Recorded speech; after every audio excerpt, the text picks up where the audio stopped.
Classics and I have a very interesting relationship. They are so adorable. So I've just been thrifting classics like all year. I need to update you on all the classics I've recently thrifted because I am planning on really devoting myself next year to reading all the books that I physically own rather than buying more and more books and never reading anything. So next year the plan is get through my physical to be read pile. Half of that pile is classics, which, you know. So hopefully this video makes me a little bit more excited about what half of my physical to be read pile is. I try to thrift as much as possible when it comes to classics just because there's such a wide range out there. You don't really need to buy classics firsthand most of the time. You can just find them by going to op shops, which are thrift stores in America, if you don't know what an op shop is. I always jump into op shops or into secondhand bookstores whenever they pop up in my life. I always gravitate towards them and I will always nearly pick up a classic when I jump in there, so yeah. Firstly, the most recent classic up on my shelf, which is great. This classic is not scary at all. It's Dr. Jekyll and Mr. Hyde by Robert Louis Stevenson, and this is a really short classic, which you don't come by very often. Most classics love to be long, or at least 300 to 400 pages, but this is 135 pages, and he is so cute. I really like this very small like pocket edition essentially. It's called a Signet Classic and I don't think I've ever owned a Signet Classic edition before, but I really like it and I'm hoping to read this guy very, very soon. Maybe this month, if not early next year. It should be one of the first classics I'm really picking up in this new journey of mine, which is getting through my physical TBR, half of which are classics. I cannot come to terms with this. Next, I've also picked up Heart of Darkness by Joseph Conrad this year. This is a book I already owned. I already owned this edition, which I don't really like at all. It was so ugly. There's no chance I was gonna read this. But now I've got this one, and there's definitely a chance I'll read this next year, because this also is around 115 pages. I am a big fan of like shorter classics. I think there's a lot of gems. I've done a video before where I did like my top 10 or so classics that you can read in a day that make classics very accessible, and I would love to read more and more shorter classics and do like a second, like a part 2. A lot of people I think want to get into classics but struggle with the length, me included, so I find shorter classics like a much easier way to be a classics reader. Next, I also think I've shown this book before, but I got Anton Chekhov's About Love and Other Stories. The movie Drive My Car came out recently, like this year, and the whole plot of that movie was centered around a play by Chekhov. So that's why I ended up picking this book up. And also this book is about love, and love is one of my favorite topics to read about and to listen to music about. So I thought I might like this. And also when you have like a short story collection by like an author like Chekhov, it's nice because I can dip my toes in the water with him and see if I like him, and then I can read more stuff by him if I want to.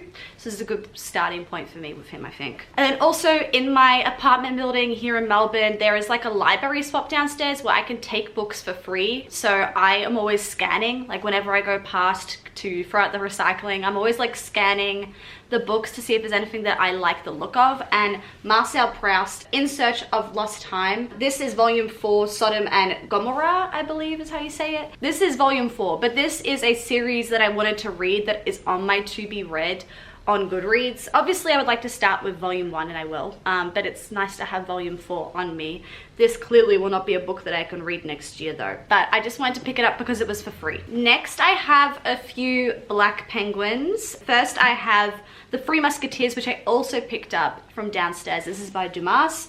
I have a bit of a battered up copy, but it was for free, and I actually don't mind the yellowed out pages and like the crinkles on the spine, and like I love the feeling of this book being read. Like when I read books, I'm like, yeah, let's break the spine, let's like highlight a bunch of stuff, let's get down and dirty with this book. And I think the same thing has been done with this book already. Like I love the fact that it's already been read. I can feel that when I pick it up, and I also will be reading it as well, hopefully next year. This is about 700 pages though, very scary, but I'm hoping the plot is heavy with this one. That's what I would expect. I wouldn't expect like a lot of character development. I would hope for heavy plot, which could help me get through it quicker. I also have 2 Austen books here. So first I have Emma. I believe I also got this from downstairs for free, I believe. Wow.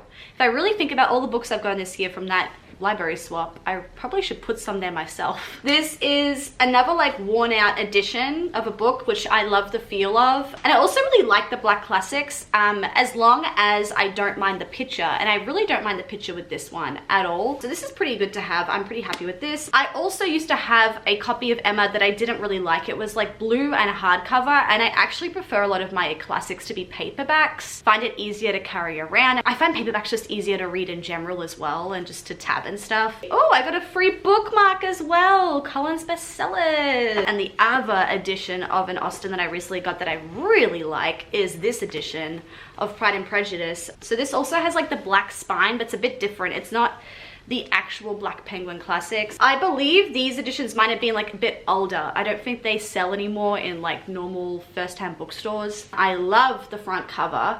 I think it's really beautiful, and it feels, once again, very worn.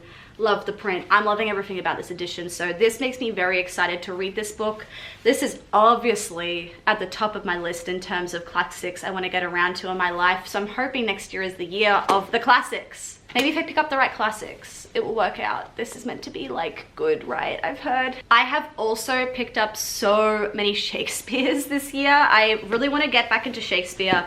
Used to read him all the time for high school, and I actually really liked him. I have up here King Henry, which I've already read. I don't know why it's on my to be read. I guess I want to read it again. I don't know why I would put it up there, but I read this book for high school. I also read Macbeth, and I also read Romeo and Juliet. I think King Henry the Fourth, yes, part 1 is this one here, and I think this is actually the one I enjoyed the most. I also really liked Macbeth. You've got my writing in here. How cute is that? So I guess I put this up on my to be read to reread it because I liked it so much. I don't know, but it's up there. But obviously it's my copy that I've had for a while. But the ones that I actually got, oh, this is also King Henry the Fourth part 1. Oh, great, now I have 2 copies. I think I like this copy better though. I might copy all my notes over to this one because this actually suits all the other editions I got mostly, and I really like these small like white editions of the Shakespeares. Bit easier to carry around, once again, compared to that like longer but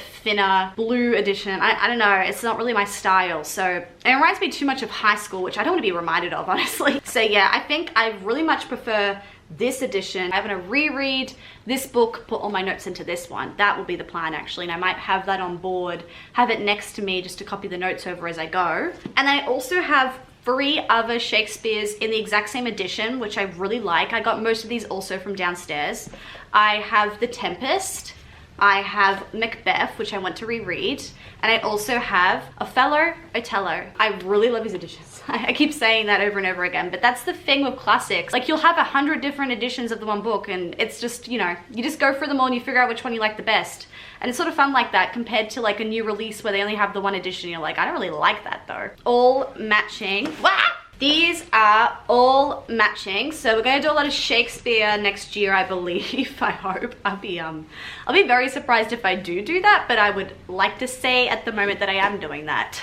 So Macbeth I actually bought from an op shop for $1, and then the other book I also got from the op shop was The Twelfth Night, but it was in a bit of a different edition. This is the new Penguin edition. Got this for $2, and this is definitely in like a bit better condition than the other ones are. It doesn't feel as well read, I guess, which is fine. I will read it and make it feel well read. So yeah, I also want to read Twelfth Night. This is one I hear a lot about actually. And then the last one I also got from downstairs actually. I got King Lear, which is also the new Shakespeare. And this is the Cambridge University Press edition. And I actually sort of like this as well. It's a bit different. It feels a little bit more tacky in a weird way. It feels like someone could have printed this in their garage or something. Like even the blurb is like off center on the back. It's like really not in great condition, and the spine is literally nothing. You can't even tell what this book is from the spines. I actually really like the front cover. I like the scribble. I really like the simplicity of it, and I love how big the words are on each page, so it'll make me feel like I'm reading it quick. I have 4 more books. 2 of them are thrifted and 2 of them are brand new because I can't get every classic I want secondhand, but I've tried my best. So the last 2 classics I also got secondhand this year was Kurt Vonnegut's Slaughterhouse 5. This is in the Dial Press Trade paperbacks. I really love these editions so much more than the other editions you can get of these books. Literally in love with these front covers. They've all got like the horizontal sort of lines with the font on it. So they all match like that, but then they're all different colors, like different color schemes. And Slaughterhouse 5 is a little smaller than all the rest of Kurt Vonnegut's books in these editions. So I love that about Slaughterhouse 5. This is obviously his most famous work, probably his best, and it is like in this smaller edition than the rest of them, because I got another one so you can see the size difference there. It makes it special, which is great. And I've already read Slaughterhouse 5. This might be the only, apart from the Shakespeare, the only book I've already read here in this haul, but I never owned it because I read my dad's copy. So I finally got my own copy here, and I might do a reread of it because I actually really liked this book. I gave it a 4 out of 5, I believe. Most of his work is very funny, it's satirical, and it has a bit of like sci-fi elements to it as well. A lot of social commentary, very good. And because of that, I also picked up secondhand Cat's Cradle by Kurt Vonnegut as well, which is another book I want to read by him next after Slaughterhouse 5, because I enjoyed that one a lot. This doesn't have much writing on each page at all, which makes it a really fun modern classic to read, but it'll actually sort of feel a little bit more contemporary. A little under 300 pages, so I'm very excited to read this. I've heard good things about this one. It's in his like top 3 most famous books, along with Slaughterhouse 5, so this I feel like is the next jump in my Vonnegut movement, my Vonnegut journey. And then 2 classics that I hold this year but are first hand for reasons. I'll explain both. But first one is Ayn Rand, The Fountainhead. I don't know if I'm saying her name correctly here, but this was gifted to me for my birthday, so like I obviously couldn't, you know, I couldn't help this being first hand. And it's around 700 pages, which scares the living daylights out of me, but I'm hoping I could read this next year. I don't know. I feel like I will be really surprised by myself if I do, due to the amount of words on each page as well. I feel like this will be a 20 to 30 hour read. A little overwhelming. I already have other books on my shelf, a lot of bigger classics that I've held in recent years that I've never gotten around to, and it's been like 5 years. So this one is probably the one that I won't get around to in the next year. This might still be on my to be read shelf in years to come, but I did hold this recently, so I wanted to show it. I don't know much about this because it was a gift, so I'm just gonna leave it at that. And then also I got myself, because I really wanted to read this book but I couldn't find it secondhand. Oh no, how do you say his name? No, I should have looked this up earlier. Friedrich